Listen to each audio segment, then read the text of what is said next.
విజయవాడకి west bypass త్వరలో ప్రారంభానికి నోచుకోనున్నది.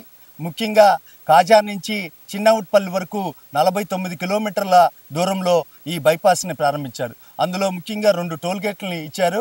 ముఖ్యంగా విజయవాడ నుంచి విజయవాడకి వచ్చేవన్నీ కూడా వెహికల్స్ అన్నీ కూడా వయా హైదరాబాద్ నుంచి విజయవాడకి రావాల్సిన వెహికల్స్ అన్నీ కూడా ఈ బైపాస్ మీద ఇలా వెళ్ళేదానికి అవకాశం ఉంటుంది.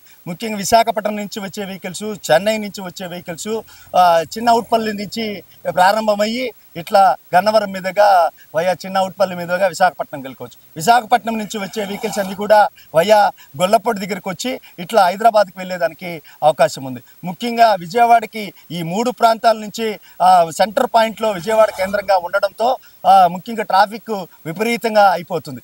అమరావతి కేంద్రంగా విజయవాడని రావడం వల్ల విజయవాడకి విపరీతమైన రద్దీ పెరిగిపోయింది. ముఖ్యంగా తెల్లవారుజామున పొద్దున ఎర్లీ మార్నింగ్ సమయంలో కూడా 9 నుంచి 11 లోపల వెహికల్స్ అన్నీ కూడా 2 వీలర్స్ వెహికల్స్ అయితేమి, ఆటోలు అయితేమి, బస్సులు అయితేమి రద్దీ పెరిగిపోవడంతో చాలా కష్టంగా ప్రారంభమైంది. ముఖ్యంగా ఈ కృష్ణానది ప్రాంతంలో విజయవాడకి సంబంధించిన వెస్ట్ బైపాస్ మీద ఒక వంతెన కట్టారు. తర్వాత ప్రకాశం బ్యారేజ్ ఒక వంతెన మీద వెహికల్స్ వదిలేడానికి అవకాశం ఉంది. తర్వాత ఈస్ట్ బైపాస్కి సంబంధించి వారధి మీదుగా వయా బెంచ్ సర్కిల్ మీదుగా విశాఖపట్నం వెళ్ళేదానికి రూట్ ఉంది. అక్కడ మందులో ముఖ్యంగా విజయవాడ బెంచ్ సర్కిల్ మధ్యలో విపరీతమైన రద్దీ అయిపోతుంది. అక్కడి నుంచి రామవరపాడు ప్రాంతంలో విపరీతంగా రద్దీ పెరిగిపోతుంది.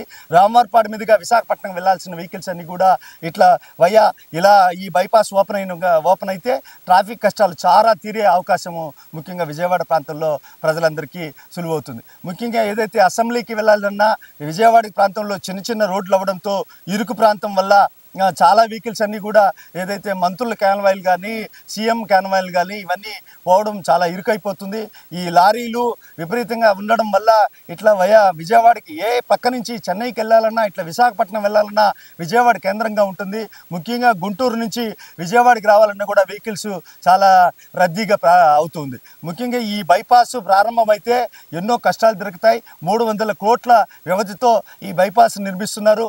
అప్పట్లో వైఎస్ జగన్మోహన్ రెడ్డిని దీన్ని పునాది వేశారు. తర్వాత చంద్రబాబు నాయుడు వచ్చి దీన్ని ప్రారంభానికి త్వరితగతిన చేయడానికి మొత్తం కూడా రోడ్డు అంతా కూడా పూర్తిగా ఇప్పటికి 90% వరకు పూర్తయిపోయింది. త్వరలో ఈ వెస్ట్ బైపాస్ రావడం వల్ల విజయవాడకి ట్రాఫిక్ కష్టాలు తీరుతాయని మనం అనుకోవచ్చు.